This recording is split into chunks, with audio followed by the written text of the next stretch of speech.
കണ്ണൂർ ജില്ലയിലെ തളിപ്പറമ്പ് മണ്ഡലത്തിൽ PK ശ്യാമളയുടെ പേരാണ് പാർട്ടി പരിഗണിക്കുന്നത്.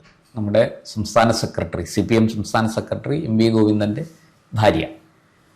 പക്ഷേ ഏറ്റവും ഒടുവിൽ പുറത്തു വരുന്ന വിവരങ്ങളനുസരിച്ച്, വാർത്തകളനുസരിച്ച് PK ശ്യാമള അവിടെ സ്ഥാനാർത്ഥിയാകണ്ട എന്ന് ശക്തമായി ആവശ്യപ്പെട്ടുകൊണ്ട് പാർട്ടി പ്രവർത്തകരും അനുഭാവികളും ഒക്കെ രംഗത്ത് വന്നിരിക്കുകയാണ്. ഈ നേതൃത്വത്തിൻ്റെ തീരുമാനത്തെ ഇത്തരത്തിൽ അണികളും പ്രവർത്തകരും പാർട്ടി അംഗങ്ങളായിട്ടുള്ളവർ തന്നെ എതിർത്തുകൊണ്ട് രംഗത്ത് വരുന്നത് എനിക്ക് തോന്നുന്നു ആദ്യമായിട്ടാണ്. പണ്ട് നമ്മൾ VS സീറ്റ് നിഷേധിച്ചപ്പോൾ നമ്മൾ കണ്ടതാണ്. പാർട്ടി പ്രവർത്തകർ വലിയ തോതിൽ തെരുവിലിറങ്ങി പന്തം കൊളുത്തി പ്രകടനം നടത്തി VS മത്സരിപ്പിക്കണം എന്നാവശ്യപ്പെട്ടുകൊണ്ട്.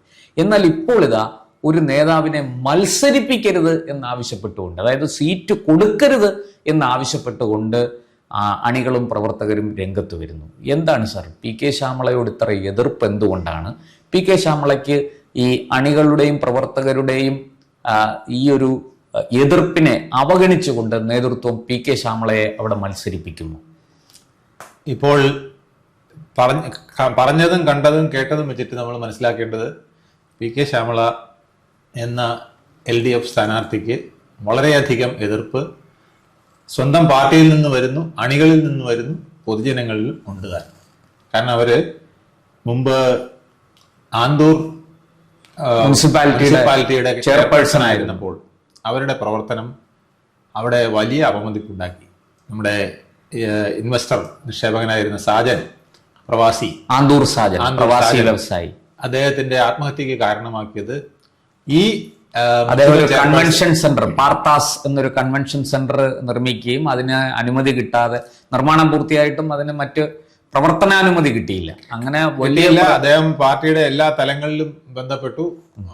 പിന്നെ PK ശ്യാമളയെ പ്രത്യേകമായിട്ട് പല പ്രാവശ്യം കണ്ട് അഭ്യർത്ഥിച്ചു.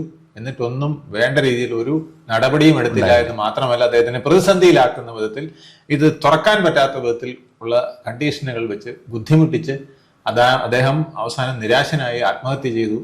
എന്നിട്ട് ആ ആത്മഹത്യ കഴിഞ്ഞിട്ടും അദ്ദേഹത്തിനെ അപമാനിക്കുന്ന വിധത്തിൽ അദ്ദേഹത്തിന്റെ ഭാര്യയ്ക്ക് വരെ വേറെ എന്തൊക്കെയോ ഭാര്യയ്ക്ക് ഒരു വിവാഹേതര ബന്ധമുണ്ടെന്നും അതിൽ മനംനൊന്താണ് സാജൻ ആത്മഹത്യ എന്നൊക്കെ പറഞ്ഞ് CPMന്റെ മുഖപത്രം ദേശാഭിമാനി ഫ്രണ്ട് പേജിൽ കൊടുത്ത വാർത്തയാണ്. തീർച്ചയായിട്ടും അങ്ങനെ അപമാനിച്ച് അദ്ദേഹം ആത്മഹത്യ ചെയ്തതും ആ വേദനയും മാത്രമല്ല, കുടുംബത്തെ കൂടി അപമാനിച്ച് നാശമാക്കിയതും അതൊരു പ്രവൃത്തിയാണ്. ഇതുപോലെ നൂറുകണക്കിന് പ്രവൃത്തികൾ അവരുടേത് ഈ വിധത്തിലായിരുന്നു വന്നതെന്നുള്ളതാണ് അവിടെ ഉണ്ടായിട്ടുള്ള പല പ്രവൃത്തികളും സംഭവങ്ങളും സൂചിപ്പിക്കുന്നത്. ഇതാണ് പാർട്ടി അണികളിൽ ഇത്രയധികം വിദ്വേഷം ഉണ്ടാക്കിയത്. കാരണം ഈ തളിപ്പറമ്പ് എന്ന് പറയുന്നത് ഒരു CPMന്റെ പൊന്നാവരം കോട്ടയാണ്. അവിടെ CPM അല്ലാതെ മറ്റൊരാൾ ജയിക്കില്ല. ഒരു പക്ഷേ ഭയന്നാണ് അവിടെ മറ്റൊരു സ്ഥാനാർത്ഥി നോമിനേഷൻ കൊടുക്കുന്നത് പോലും. തീർച്ചയായിട്ടും അങ്ങനെയുള്ള ഒരു കോട്ടയിൽ ഇപ്പൊ വിമതനായി നിൽക്കുന്ന ശ്രീ കുഞ്ഞിക്കണ്ണൻ തന്നെ പറഞ്ഞത്, ഇത്തരം സ്ഥലങ്ങളിലൊക്കെ മത്സരിപ്പിക്കേണ്ടത് പാർട്ടിയുടെ രത്നങ്ങളായിട്ടുള്ള വ്യക്തിത്വങ്ങളെയാണ്. പാർട്ടി ഒരു കാരണവശാലും പാർട്ടിക്ക് ഈ പ്രാതിനിധ്യം നിയമസഭയിൽ ഉണ്ടാവാതിരിക്കരുത് എന്ന് ഉറപ്പുള്ള, അല്ലെങ്കിൽ തളിപ്പറമ്പെന്ന് പാർട്ടിയുടെ MLA ആയിരിക്കണം. പാർട്ടിയുടെ MLA ആയിരിക്കണം മാത്രമല്ല, ഈ ആള് പോയാലേ നമുക്ക് നിയമസഭയിൽ എന്തെങ്കിലും ഗുണമുണ്ടാവൂ. ഈ ഒരു വ്യക്തി ഇല്ലെങ്കിൽ ആ പാർട്ടിയുടെ നിയമസഭാ സാമാജികരുടെ പ്രഭ നശിച്ചു പോകും എന്ന് കരുതുന്ന ഒരാളെ അവിടെ നിന്ന് മത്സരിപ്പിക്കാവൂ എന്നുള്ളതാണ് പാർട്ടിയുടെ പ്രധാനപ്പെട്ട വ്യക്തികൾ എല്ലാം പറയുന്നത്. അപ്പൊ അവിടെയാണ് കൊണ്ടുവന്ന് PK ശ്യാമളയെ പോലെ ഒരാളെ ആരോപണ വിധേയയായ ആളെ നിർത്തുന്നത് എന്നുള്ളത് കാണിക്കുന്നത് പാർട്ടിയുടെ ഒരു പുതിയ ലൈനാണ്, പുതിയ ശൈലിയാണ്. ഈ ശൈലി എന്ന് പറയുന്നത് നമ്മൾ പറയും അരിവാൾ ചുറ്റിക നക്ഷത്രം. ഈ അരിവാൾ ഉപയോഗിക്കുന്നത് പലപ്പോഴും വെട്ടി നിരത്താനാണ്. 51 വെട്ടാവും, 101 വെട്ടാവും. അത് അതിന്റെ ക്വാളിറ്റി അനുസരിച്ച് വെട്ടിനിരത്തുകൾ നടത്താറുണ്ട്. രണ്ടാമത്തേത് ചുറ്റിക. ചിലരെ ചതച്ച് ഒതുക്കി നിർത്തും. ഇപ്പൊ നമ്മുടെ ഷംസീറിനെയൊക്കെ ഇപ്പൊ അങ്ങനെയാണ് ജീവിക്കുന്നത്. ഇച്ചിരി ഒന്ന് ചതച്ച് ഒതുക്കി ഒരു മൂലയ്ക്ക്. സ്വരാജിനെ പിന്നെ ഇടയ്ക്ക് നമ്മുടെ തോമസ് ഐസക്കിനെ, സുരേഷ് കുറുപ്പിനെ, ഇങ്ങനെ പലരെയും ഇങ്ങനെ ചതച്ച് ഒതുക്കി നിർത്താറുണ്ട്. അതിൽ നിൽക്കാത്തവരെ, അതിനും പറ്റാത്ത ചിലരുണ്ട്. അവരെയാണ് ഈ നക്ഷത്രക്കാൽ എണ്ണിക്കുക. ഇപ്പോ ജി സുധാകരന്റെ കാര്യം, സുധാകരൻ എങ്ങനെയാണ്, ശൈലജ ടീച്ചർ എങ്ങനെയാണ് വന്നിരിക്കുന്നത്, അവരൊക്കെ ജി സുധാകരനെ ഏതാണ്ട് പാർട്ടി പുറത്താക്കിയതിന് തുല്യമായിട്ട് ആയി കഴിഞ്ഞു. അദ്ദേഹം ഇപ്പൊ പുറത്താണ്. അദ്ദേഹം പാർട്ടി മെമ്പർഷിപ്പ് എടുത്തിട്ടില്ല. കഴിഞ്ഞ കുറെ നാളായി ലെവി അടച്ചിട്ടില്ല, യാതൊന്നുമില്ല. കാരണം അദ്ദേഹത്തിന് ജൂനിയർ പിള്ളേർ വരെ വന്ന് കൊട്ടുകയും അവമാനിക്കുകയും ചെയ്ത് അദ്ദേഹം പാർട്ടിയോട് പറഞ്ഞു മടുത്തു. അദ്ദേഹം ഒരു വേദിയിൽ പോയാൽ അവിടെ അധിക്ഷേപിക്കും, അദ്ദേഹത്തിനെ ഫേസ്ബുക്കിൽ കൂടെ അധിക്ഷേപിക്കും. അങ്ങനെ അധിക്ഷേപം സഹിക്കാൻ വയ്യാതെ അദ്ദേഹം തന്നെ ഇത് വെറുത്ത് മതിയാക്കണമെന്ന് വെച്ച് നിർത്തിയിരിക്കുകയാണ്. ശൈലജ ടീച്ചറെ ആണെങ്കിൽ അവര് സ്ഥിരമായി മത്സരിച്ചിരുന്ന മട്ടന്നൂര് നിർത്തിയിരുന്നാൽ അവര് വലിയ ഭൂരിപക്ഷത്തിന് ഇനിയും ജയിച്ചാലോ, അപ്പൊ അവരെന്ത് ചെയ്തു, നേരെ പേരാവൂരേക്ക് മാറ്റുക. UDF കഴിഞ്ഞ 3 തവണയായിട്ട് UDF ജയിച്ചു വരുന്ന മണ്ഡലം, വലിയ ഭൂരിപക്ഷത്തിന് ജയിച്ചു വരുന്ന മണ്ഡലം, ഇതിപ്പോ 4ാം തവണയും അവർ ജയിക്കുമെന്ന് ഉറപ്പുള്ള മണ്ഡലം. ആ മണ്ഡലത്തിലാണ് ശക്തമായ ഭരണവിരുദ്ധ വികാരവും ഒക്കെ അലയടിക്കുന്ന ഒരു സാഹചര്യത്തിൽ സത്യത്തിൽ KK ശൈലജയെ പേരാവൂരേക്ക് പറഞ്ഞു വിടുന്നത് ആത്മഹത്യാപരമാണ്. അത് തീർച്ചയായിട്ടും മുമ്പ് വടകര അയച്ചതിന് തുല്യമായ ഒരു പ്രവൃത്തിയാണെന്ന് എല്ലാവർക്കും അറിയാം. 2019 P ജയരാജനെ വടകര അയച്ച് വെട്ടിനിരത്തി. പിന്നെ P ജയരാജന്റെ തല പൊങ്ങിയിട്ടില്ല. അത് കഴിഞ്ഞ് KK ശൈലജയെ 2024 വടകര അയച്ചു. അവിടെയും 19 ആവർത്തിക്കുകയാണ്. അപ്പൊ ഇവരെ എല്ലാം നക്ഷത്രക്കാൽ എണ്ണിക്കുകയാണ് ഇപ്പൊ ചെയ്യുന്നത്.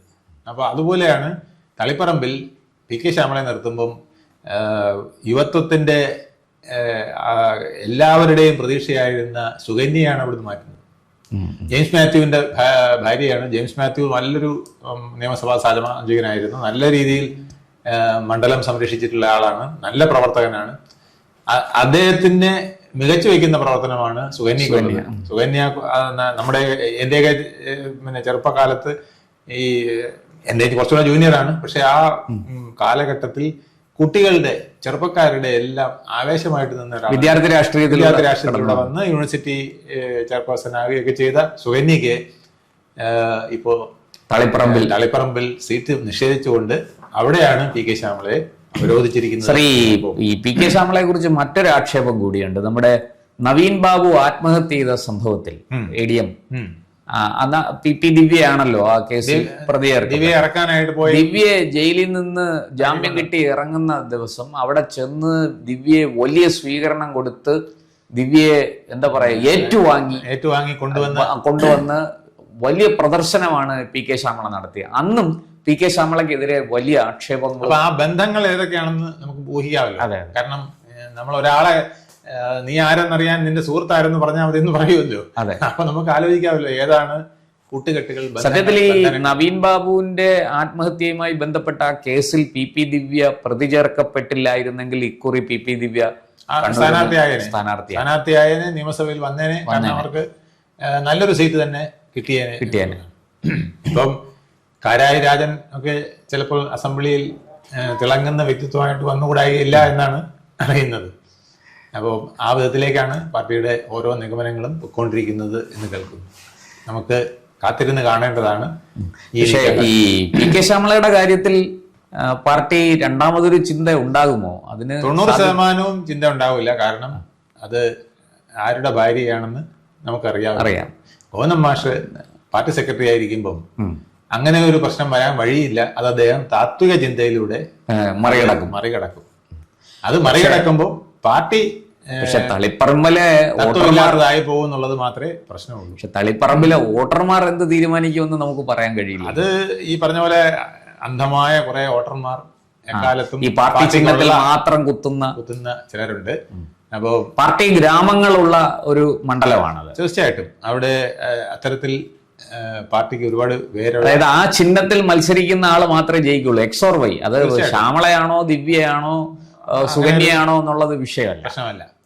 അപ്പൊ പലരും പറയും ഇത്തരത്തിൽ ചില മണ്ഡലങ്ങളുണ്ട് അവിടെയൊക്കെ ട്രെയിൻ വരാത്തതിന്റെ കാരണം, ട്രെയിൻ വന്ന ഈ പച്ചക്കൊടി പിടിക്കുമല്ലോ, അത് പാടില്ല. ചുവന്ന കൊടിയെ അവിടെ പിടിക്കാൻ സമ്മതിക്കുള്ളൂ. പച്ചക്കൊടി ഉയർത്താൻ സമ്മതിക്കില്ല. എപ്പോഴും ചുവന്ന കൊടി തന്നെ ഉയർന്നിരിക്കണം. അതുകൊണ്ട് അത്രയ്ക്ക് അന്ധമായ പാർട്ടി ഭക്തി, കൊടിഭക്തി, ചിഹ്നഭക്തി ഒക്കെ ഉള്ള, സഖാവ് ഭക്തിയൊക്കെ ഉള്ള സ്ഥലമാണ് ഈ തളിപ്പറമ്പും. അപ്പൊ അവിടെയൊക്കെ എന്തും സംഭവിക്കാം. ആരെ നിർത്തിയാലും ജയിക്കുകയും ചെയ്യും. അതാണ് അതിന്റെ പ്രത്യേകത. അതുകൊണ്ട് പി കെ ശ്യാമള അവിടെ തളിപ്പറമ്പിൽ മത്സരിക്കാനും ജയിച്ച് നിയമസഭയിലേക്ക് എത്താനുള്ള സാധ്യത വളരെ കൂടുതലാണ്. അങ്ങനെ നിയമസഭയിലെ ഒരു കസേര വളരെ സമ്പൂജ്യമാവാനും പോവുകയാണ്. എന്തായാലും പക്ഷേ ഈ അണികളും പ്രവർത്തകരും ഈ ചായക്കോപ്പയിലെ കൊടുങ്കാറ്റ് പോലെ അവരുടെ എതിർപ്പ് ഒടുങ്ങാനാണ് സാധ്യത. അല്ലെങ്കിൽ പിന്നെ VS-നെ പോലെ അപാരമായ വ്യക്തിത്വവും ലക്ഷക്കണക്കിന് ആളുകളെ തന്റെ ഒരു വാക്കിൽ പിടിച്ചു നിർത്താൻ കഴിയുന്ന ഒരു ശൈലിയും താൻ വന്നിറങ്ങുമ്പോൾ ആളുകൾ ഇങ്ങനെ അടുത്തുകൂടുന്ന ഒരു പിന്നെ ഒരു കാഴ്ച, ജനകീയ ശക്തിയും ഒക്കെ ഉണ്ടെങ്കിൽ മാത്രമേ ഇതിനെ അതിജീവിക്കാൻ കഴിയൂ. അങ്ങനെയുള്ളവരാരും ഇന്ന് മാർക്സിസ്റ്റ് പാർട്ടിയിൽ ഇല്ല എന്നുള്ളതാണ് സത്യം. എന്തായാലും നമുക്ക് ഇനിയിപ്പോ തീരുമാനമൊക്കെ വരാനുള്ള സമയമായി വരുന്നു.